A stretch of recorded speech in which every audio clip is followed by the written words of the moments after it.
മണിപ്പൂരിൽ സാമുദായിക സംഘർഷം വീണ്ടും രൂക്ഷമാകുന്നു. കഴിഞ്ഞ ദിവസം സംസ്ഥാനത്ത് കാര്യമായ സംഘർഷങ്ങളൊന്നും റിപ്പോർട്ട് ചെയ്തിരുന്നില്ല. സ്ഥിതിഗതികൾ ശാന്തമായിരുന്നു. പക്ഷേ അതിനിടയിലാണ് വീണ്ടും സംഘർഷം അരങ്ങേറിയത്. വിശദാംശങ്ങളുമായി ഇപ്പോൾ ആൻസില നാഷണൽ ഡെസ്കിൽ നിന്നും ചേരുകയാണ്. ആൻസില, ഇപ്പോഴും സംഘർഷം തുടരുകയാണോ? എന്തൊക്കെയാണ് വിശദാംശങ്ങൾ? ഏതൊക്കെ തരത്തിലുള്ള അക്രമങ്ങളാണ് ഇപ്പോൾ മണിപ്പൂരിൽ അരങ്ങേറിക്കൊണ്ടിരിക്കുന്നത്? ഭദ്ര, കുറച്ച് ദിവസങ്ങളുടെ ഇടവേളയ്ക്ക് ശേഷം വീണ്ടും മണിപ്പൂരിൽ സംഘർഷം രൂക്ഷമാവുകയാണ്. 48 മണിക്കൂറിന് ശേഷം ഇന്നലെയാണ് ഒരാൾ കൊല്ലപ്പെടുകയും 2 പേർക്ക് ഗുരുതരമായി പരിക്കേൽക്കുകയും ചെയ്ത സംഘർഷം മണിപ്പൂരിൽ രൂക്ഷമായത്. ആ സംഘർഷത്തിൽ ഒരാൾ കൊല്ലപ്പെട്ടു എന്നാണ് ലഭിക്കുന്ന വിവരം. എന്നാൽ ഒരാൾ മാത്രമല്ല, കൂടുതൽ പേർ കൊല്ലപ്പെട്ടിരിക്കാം എന്നുള്ള വിവരങ്ങളും ലഭ്യമാകുന്നുണ്ട്. എന്നാൽ ഇതിനെ സംബന്ധിച്ച ഔദ്യോഗിക സ്ഥിരീകരണമൊന്നും ഇതുവരെയും പുറത്തു വന്നിട്ടില്ല എന്നാണ് അറിയാൻ സാധിക്കുന്നത്.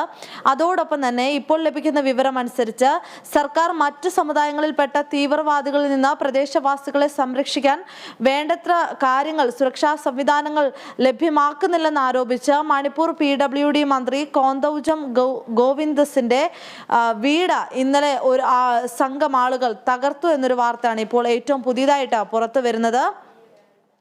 ഈ BJP നേതാവായ ഈ മന്ത്രിയുടെ കുടുംബാംഗങ്ങളും മന്ത്രിയും വീട്ടിൽ ഉണ്ടായിരുന്നില്ല എന്നതിനാൽ തന്നെ വലിയൊരു അപകടത്തിൽ നിന്ന് അവർ രക്ഷപ്പെട്ടു എന്ന് തന്നെ പറയേണ്ടിയിരിക്കുന്നു. സ്ത്രീകൾ അടങ്ങുന്ന ഒരു വലിയ ജനക്കൂട്ടമാണ് ഈ വീട് ആക്രമിക്കുകയും ഗേറ്റിന്റെ ഭാഗം, ജനലുകൾ, ഫർണിച്ചറുകൾ, ഇലക്ട്രോണിക് ഉപകരണങ്ങൾ തുടങ്ങിയവ നശിപ്പിക്കുകയും ചെയ്തിട്ടുണ്ടായിരുന്നത്. 3 ആഴ്ച മുമ്പാണ് ഇത്തരത്തിൽ 70 പേരുടെ അധികം ജീവനെടുത്ത മെയ്തേ, കുക്കി സമുദായങ്ങൾക്കിടയിൽ നടക്കുന്ന വംശീയ അതിക്രമം മണിപ്പൂരിൽ ആരംഭിച്ചിട്ടുണ്ടായിരുന്നത്.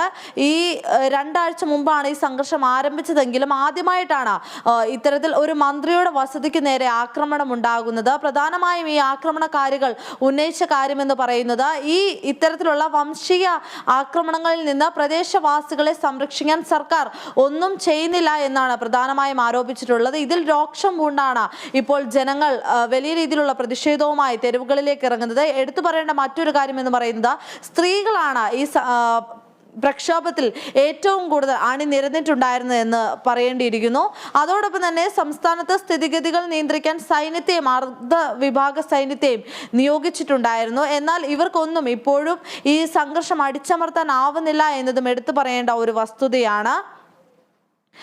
അതോടൊപ്പം തന്നെ ബിഷ്ണുപൂർ ജില്ലയിലെ ടോങ്റോ ലോബിയിൽ ചൊവ്വാഴ്ച രാത്രിയിൽ ഇത്തരത്തിലുള്ള ആക്രമണകാരികൾ ഗ്രാമീണരുടെ വീടുകൾ കത്തിച്ചതായുള്ള റിപ്പോർട്ടുകളും പുറത്തു വരുന്നുണ്ട്. എന്നാൽ ഇത് സംബന്ധിച്ചുള്ള ഔദ്യോഗിക സ്ഥിരീകരണമൊന്നും അധികൃതരുടെ ഭാഗത്തു നിന്ന് ലഭ്യമായിട്ടില്ല.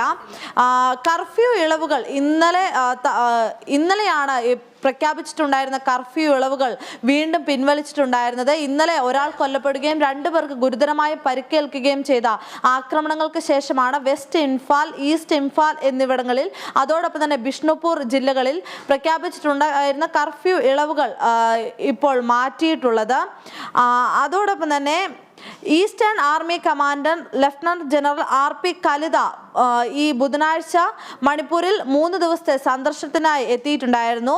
ഈ സ്ഥിതിഗതികൾ വിലയിരുത്താനും അതോടൊപ്പം തന്നെ അവലോകനം ചെയ്യാനുമാണ് അദ്ദേഹം ഇവിടെ എത്തിച്ചേർന്നിട്ടുണ്ടായിരുന്നത്. അതോടൊപ്പം തന്നെ സമൂഹത്തിലെ എല്ലാ വിഭാഗങ്ങളുടെയും ശത്രുത താൽക്കാലികമായി നിർത്താൻ ഉള്ള നടപടികൾ അടിയന്തരമായി തന്നെ സ്വീകരിക്കുമെന്നാണ് അദ്ദേഹം മാധ്യമങ്ങളോട് പ്രതികരിച്ചിട്ടുണ്ടായിരുന്നത്.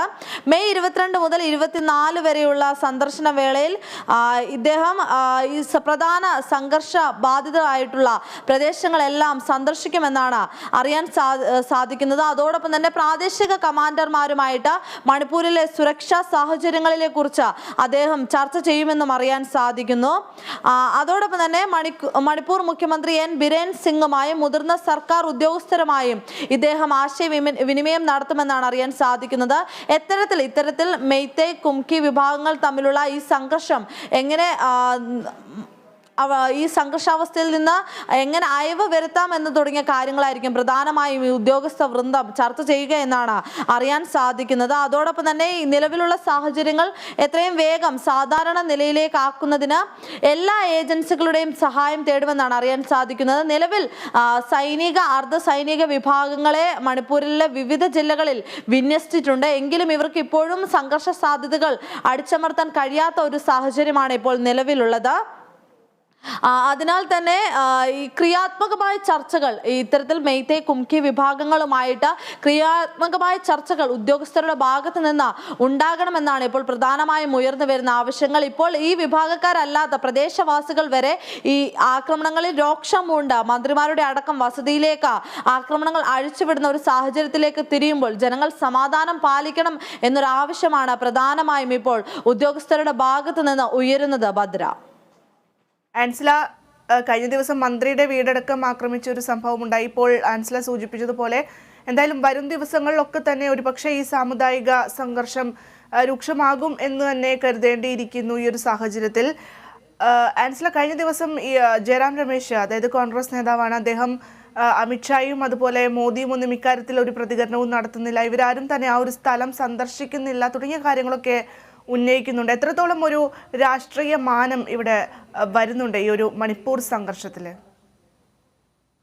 ഭദ്ര, പ്രധാനമായും ഇപ്പോൾ മണിപ്പൂരിൽ നിന്ന് ഉയരുന്ന ആക്ഷേപവും അത്തരത്തിൽ തന്നെയാണ്. BJP നേതാക്കൾ ആരും തന്നെ, അല്ലെങ്കിൽ BJP മന്ത്രിമാർ, പ്രാദേശിക തലത്തിലുള്ള BJP നേതാക്കൾ പോലും ഇത്തരത്തിൽ സംഘർഷത്തിലേക്ക് തിരിഞ്ഞു നോക്കുന്നില്ല എന്നൊരു ആക്ഷേപമാണ് പ്രധാനമായും മണിപ്പൂരിൽ ഉയരുന്നത്. നേരത്തെ ഞാൻ സൂചിപ്പിച്ചതുപോലെ തന്നെ സ്ത്രീകൾ അടക്കമുള്ള പ്രദേശവാസികൾ ഇത്തരത്തിൽ ഈ ആക്രമണങ്ങളിലേക്ക്, ഈ മെയ്തേ കുംകി വിഭാഗങ്ങൾ തമ്മിലുള്ള ഈ സംഘർഷാവസ്ഥയിൽ അവരെ സംരക്ഷിക്കാൻ, സാധാരണക്കാരായ പ്രദേശവാസികളെ സംരക്ഷിക്കാൻ ഇത്തരത്തിൽ മണിപ്പൂർ സർക്കാരും അതുപോലെ തന്നെ മന്ത്രിമാരാരും ശ്രമിക്കുന്നില്ല എന്ന് പറഞ്ഞുകൊണ്ടാണ് പ്രധാനമായും പ്രദേശവാസികൾ അടക്കമുള്ളവർ ഇപ്പോൾ രംഗത്ത് വന്നിരിക്കുന്നത്. അതിൽ സ്ത്രീകളാണ് ഏറ്റവും കൂടുതൽ. ഇന്നലെ നടന്നിട്ടുണ്ടായിരുന്ന മണിപ്പൂർ PW മന്ത്രിയുടെ വസതിക്ക് നേരെ നടന്നിട്ടുണ്ടായിരുന്ന ആക്രമണത്തിൽ പ്രധാനമായും സ്ത്രീകളാണ് അണിനിരന്നത് എന്ന വാർത്തയാണ് നമുക്ക് ലഭിക്കുന്നത്. ഇത്തരത്തിൽ ഇപ്പോൾ സാധാരണക്കാരായ ജനങ്ങളിലേക്ക് കൂടെ ഈ വംശീയ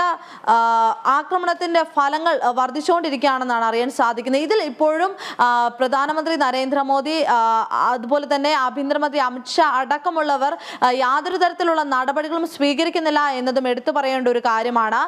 അതോടൊപ്പം തന്നെ വലിയ രീതിയിലുള്ള വിമർശനം പ്രാദേശിക BJP നേതാക്കൾക്കെതിരെയും അതുപോലെ തന്നെ മണിപ്പൂർ സർക്കാരിനെതിരെയും കേന്ദ്ര സർക്കാരിനെതിരെയും പ്രതിപക്ഷ പാർട്ടികൾ ഉയർത്തുന്നുണ്ട് എന്നതും എടുത്തു പറയേണ്ട മറ്റൊരു വസ്തുതയാണ്. സൈന്യവും അർദ്ധ സൈനിക വിഭാഗവും ഇവിടെ വിന്യസിച്ചിട്ടും അതുപോലെ തന്നെ രംഗത്തിറങ്ങിയിട്ടും ഇത്തരത്തിൽ സംഘർഷം പൂർണ്ണമായും അവസാനിപ്പിക്കാൻ കഴിയാത്തതും ഇത്തരത്തിൽ കേന്ദ്ര സർക്കാരിന്റെയും അതുപോലെ തന്നെ മണിപ്പൂർ സർക്കാരിന്റെയും ഭാഗത്തു നിന്ന് വരുന്ന ഒരു വീഴ്ചയായി തന്നെയാണ് കണക്ക് കൂട്ടാൻ സാധിക്കുന്നത്.